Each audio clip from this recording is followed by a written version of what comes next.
transport. So there are so many, I'm not going to discuss them. I discussed them to the commissioners of transport some time ago, and just for people to see and follow. So some of the key issues include, I strike the way to challenge, I put challenges so that you know I'm following the topic, but I have to be people-centric too. And we have infrastructural deficiencies.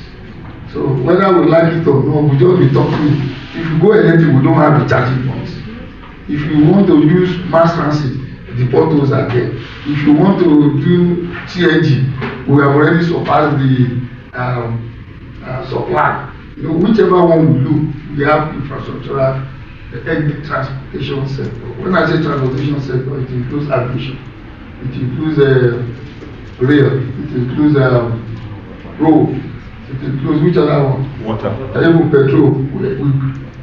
One government created 4,000 kilometers, and we Nigerians shut it down to 0 kilometers. We have damaged all the pipelines. We now have to move diesel, petrol, and everything by road. If we had kept those pipelines, we will see less tankers on our road. And when we use tankers, we don't use the correct tanker. The double valve stuff is not there. So that when the tanker will fall, because weather is here, they make good roads. But when some people spoil the road and there is pothole and the tanker gets into it loses gravity. It will fall. It's no longer the fault of the tanker, not the fault of the driver. It's now the fault of the road. But when it falls, it should not spill. So they created a vehicle that will not spill. But we are not using the one that will not spill. We use the one that we want to use. So that's we have insecurity. We have when my tax was on the railway, and I don't know why I kept that insecurity. I'm going to change the security. Attacks on railways such as Abuja Kaduna railway attack. People, the railway system has not gotten to the level of patronage in that time. So those are things that keep people away from. Then they keep telling, is this still safe? Some people don't know the railway still runs. We have operational challenges here, pricing, so many things. I think there are the number 5 is key, the decarbonization. People don't know when we use the BRT buses. It's a sustainable decarbonization project. So we are looking at big things, but there are small ones. When you put one BRT mass transit bus on the road, you have removed about 10 downfall. So you have reduced the green gas emission. When in 2010, during the conference, I presented a paper.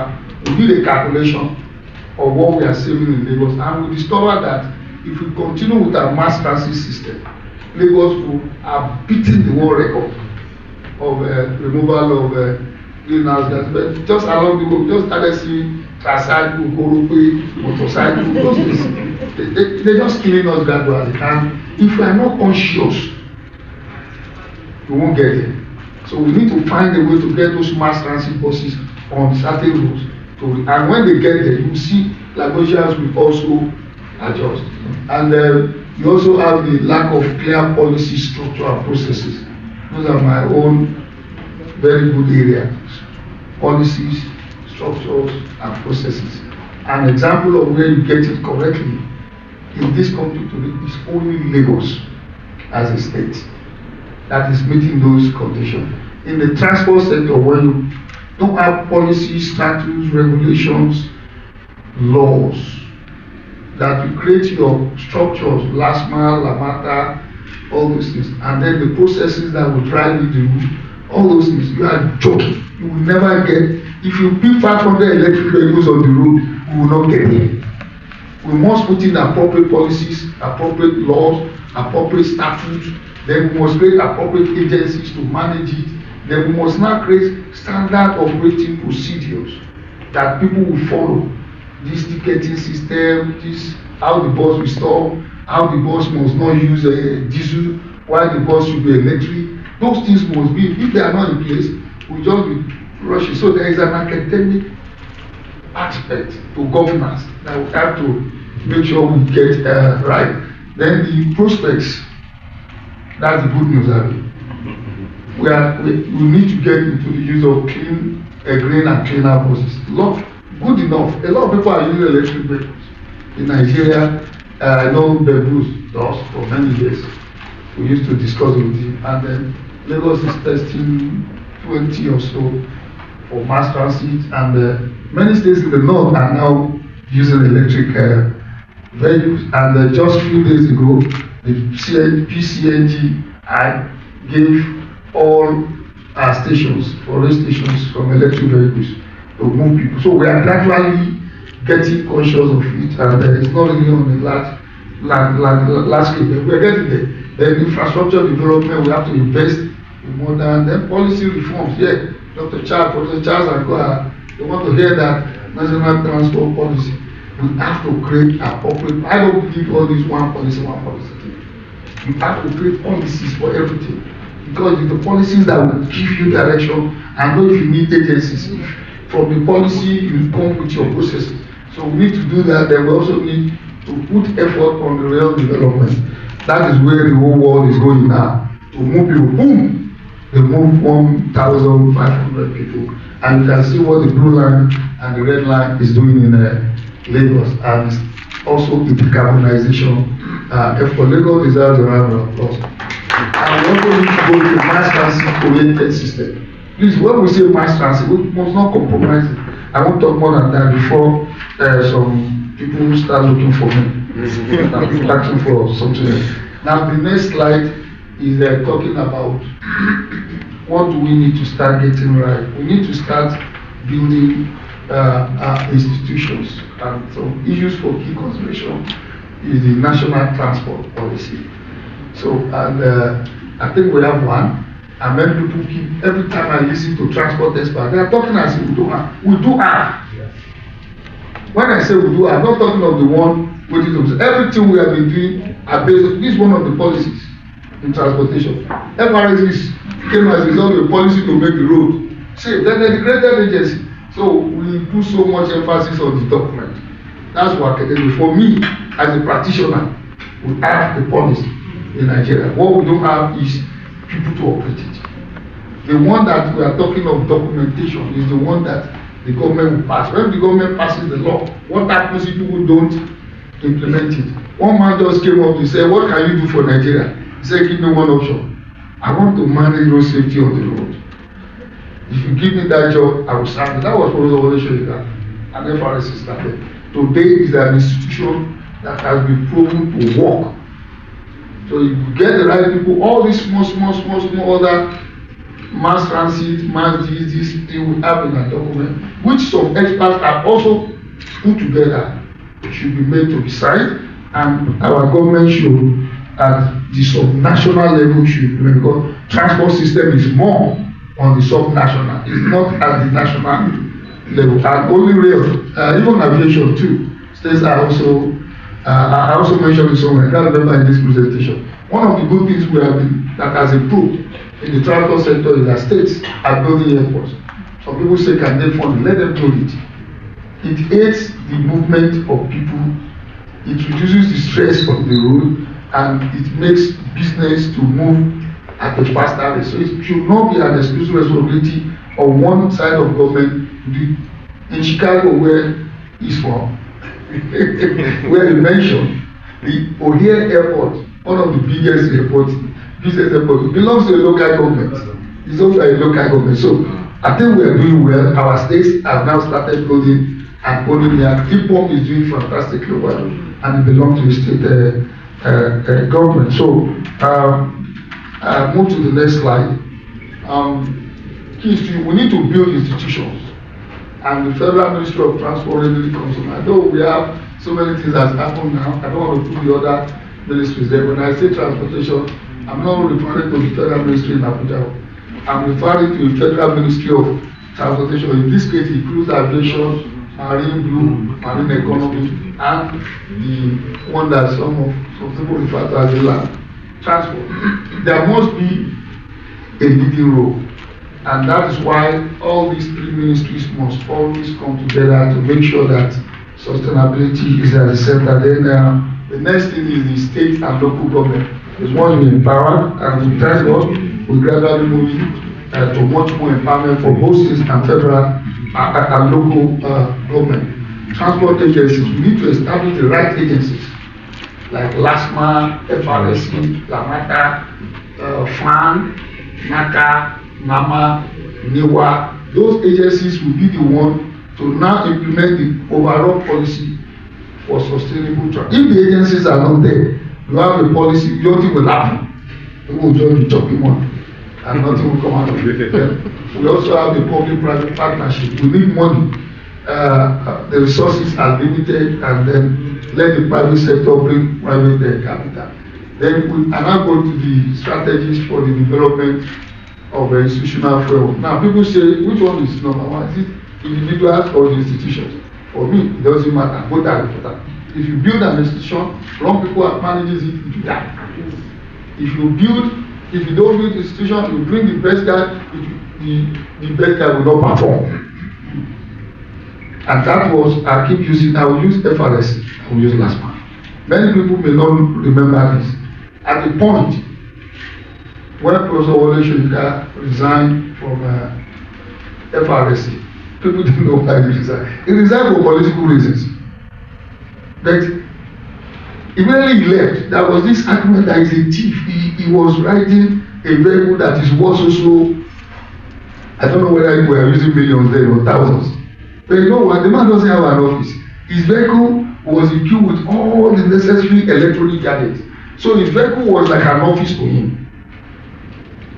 He's not interested in the office. He's not interested in the allure of office. The man just wants to do his work. So he built his office he built his car to be his office. That was why we built traffic radio. That people don't understand. You can't just be running around the streets. Last man pursues some funny driver. Let people be speaking to themselves via the airwaves. So these are institutions and people. But when Wole Soyinka left FRSC, did he destroy it? No. They are building institutions. And they kept making, and what they did was from the recruitment process, FRSC made sure that only certain people get recruited.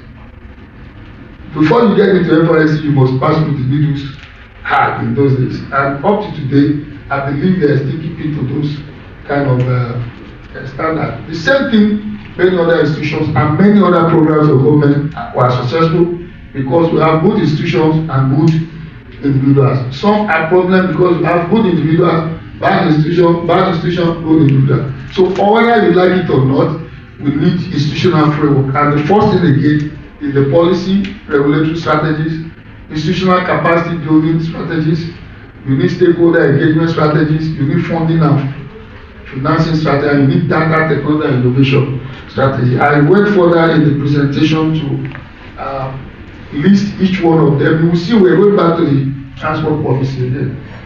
Develop national transport policy, outline goals. So we must say we are lucky the marine and blue economic policy has been adopted. I believe the aviation policy exists, right? Because aviation is the flagship of the transport sector. In fact, anybody wants to know about regulation in any agency, just go to the aviation sector. The rules are too many, and that is why the profit margin is also very deep. Everybody wants to be there because if you are there, you be a rich man. Even if the airline is not doing well, you will be rich. Because every bank will give you loan. Every bank will give you loan if you are in the aviation sector. It's a sector you can't ignore because the regulation around the aviation sector is so much to the extent that investors, private sector believes that sector where you put your investment is protected. And that's what the policy and regulatory strategy is not talking about. The institutional capacity, we need to build people. People are not going to demand. You need to build them through training. You need to build them by experiences, and that is what where I work, Nigerian Railway. Is what you like the railway is not the university. If you see any engineer from Nigerian Railway, he's a diesel engineer. If you see those guys, they call them ganga, those guys on the track, don't joke with them. They can tell you when the track is safe or unsafe. You can't learn that, I don't know, maybe they can. Now technology can teach you.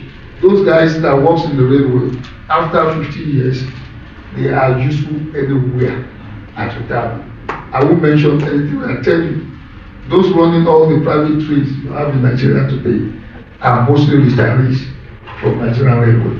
Because they will never be, at railway, you don't retire. You work till the end of your life. Except that if you want to be a clerk, by the time he says get into the rail business, nobody who works in Nigerian Railway and has retired will be jobless because the state will look for you. The capacity to run the train is not there by most of our states. But if we started running the Abuja Rail, we have to bring in, we call on the Nigerian Railway and they ran that thing for us for 1 year before COVID. And the people who ran the Abuja Rail there, many of them are involved in other states also now as retirees. That's the quality of building capacity. There's stakeholder engagement. You have to talk to people, you have to involve them. Then private sector again, then community participation. If you want to have inclusive and the kind of funding, financing, the most important one is number 5. You have to leverage on data. If you want to have sustainable, it's not this rule by the top, what do they call it? You have to sit there and see, how do I save on emission? How do I protect the environment? You need to collect data after. This is where the traffic impact assessment studies for development of buildings has to come. I know when I was commissioner, nobody builds structures in so many parts of Ikoyi or Alba without my signature. It must come to the Ministry of Transportation. We must confirm that you have adequate, this particular business owner, we have a grudge with him. And that's why I respect this man, the owner of this place today. Our men went there and asked for his documentation, and we saw that he had his traffic impact assessments, even though he doesn't understand why he went through the error. We will have stopped the development. Many buildings in conversion in GRA were coming up, we have to stop them. If you go on Alfredo one day today, you hardly see a building opening up into the highway. These are sustainable transport system, so that it will not cause traffic, where the traffic will now become the one that will lead us. I'll give you another example. Where are we now? Okay, just down this way.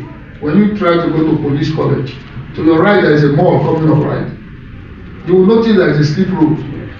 That slip road is not by accident. We stop them from walking. And we ask them that we will not allow them open up to Obolaji Bankanto road, because that's the president. So they have to construct a 50-meter slip road to take in their excess vehicle. Should there be traffic in that? Those are sustainable transport systems, not allowing people to build the way they want to build, but build the way they want. Another example I will give you is Maryland Mall. Atlanta, the governor who came after Governor Fashola probed that road, and they saw that the file has a lot of rejected, accepted. If not for what the people in the Transport Ministry of Lagos, the Transport Policy and Control did, to make sure that you will notice that building too has a slip. The people don't know there is an underground parking, and that building has about 2 cinema houses. They initially had 3. The Lagos State government forced them to drop 1 cinema hall for only 2 in order to meet the traffic impact study report. And since that time they have built, go and check that mall. That mall never contribute any traffic on the Ikorodu road. Now the 3rd one which all of us have been is Ikeja Mall. Ikeja Mall, if you go there, you see 2 gates are to open onto Obafemi Awolowo Road.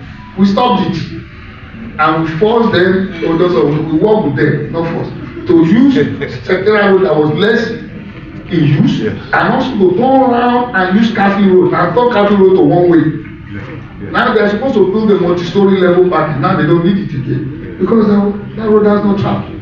And that mall is now a successful mall. These are what you call sustainable, not just electric. I'm going to end up with electric and all these equipment.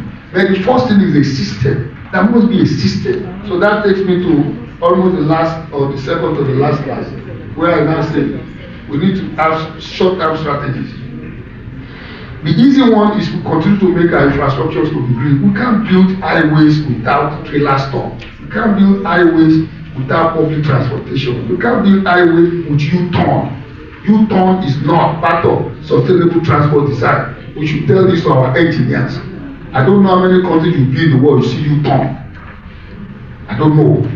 I've seen it in Nigeria. I saw one in Dubai one day, and they signalize it. If you have a U-turn, now roundabouts are now being signalized. Roundabout is one of the most sustainable in terms of traffic control because of capacity, population now. You now signalize roundabout to make it more efficient. But in Nigeria, they will build road and put U-turn. How can you turn? For you to turn, the meter must not be less than 2 meters. We have engineers here. The vehicle is 2.4 meters long. How can the 2.4 meter long vehicle turn around the 1 meter? It will turn to the next lane. And that's why on this road, you see in front of police college, there is what we call expanded return loop. You have another one in front of Sheraton. You have one at Jibowu. That Jibowu, under that Jibowu bridge, was designed long time ago by Bufati. It was an expanded return loop. So if you go to Abuja today, you don't see you turn in Abuja.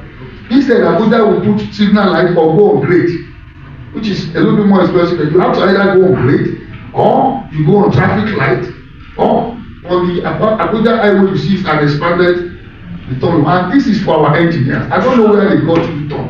It's not a sustainable way to design road construction. Now talk of the gases. No, promote public-private partnership. We are already doing that. Implement policy reform. We are already using that. There are so many of our policies that we have to revise. I just mentioned one of them, the design for roads. We must design roads now that has a space for parking. Every road we are designing should think about a space for parking. The reason why, by the time the man passes his car and he pays for the parking, he will learn to use public transport. If you go to US now, go to Europe, they are converting 3-lane roads to 2-lane and turning one of it to parking. Reduce the road capacity, increase the space for the man. If you want to drive your car, you have the right, drive it, then you will park and you will pay. So if you don't want to pay, you will keep your car in the house and you will use the public transport. Those are the sustainable transport system the world is talking about. So we can't be building 8-meter road any longer. 8-meter road anywhere in our society is useless because you take only 2 cars. You must build the 8-meter road, create about 2 meters for parking, another 1 meter for non-motorized transport. If you add everything together, it's not up to 10. It's not more than 10 meters to 12 meters, which you can get. Go to Ajebule. If you go on Ajebule road, for those of us who live in Ajebule, you will notice Ajebule road is better than many roads. Many road design. The roads are far from the beginning of the house. Go and check Ajebule. Go to Agege, you will be shocked. The houses are built like 5-10 meters away from the main road. Because, and the government tells you that that space belongs to the government. That is the road setback. That's where you put the parking, that's where you put the walkway. And when we build road now, we build this tiny 8 meter, 7.5 meter road. Then the people will now put container, and you can't walk on the road, they kick you to the gutter, to the drainage. So these are also engineering issues involved in this sustainable. Every one of us, we must start, those working with government, start designing roads that are sustainable. Our roads, many of them, not most, many of them needs to be examined to make sure that they have chance for parking and they have chance for they have chance for expansion if need be in future. Invest in modern, that's what I'm talking about, invest in modern infrastructure. 2, in the long term, is the same thing. The long term for electric is the infrastructure. That's why you see Lagos State government cannot just go electric, they are still testing it. Because it's not, it needs some infrastructure. You need where to charge it. And it's not going to be cheap. The vehicles are not also cheap. If the same problem is what the CNG, people are raising about CNG. If I am on CNG and I get to the station, I don't see the gas. I'm likely not to use it again. So all these things also require some infrastructure. I must commend our various state governments and the national one. We are just going there, and there is efforts now to ramp up this infrastructure. So infrastructure is key. So those ones are on the long term. Then you start them now, and you gradually get to it. The ones that are the short term are the ones we should get across to, and that is the 4 I mentioned: policy reform, public partnership.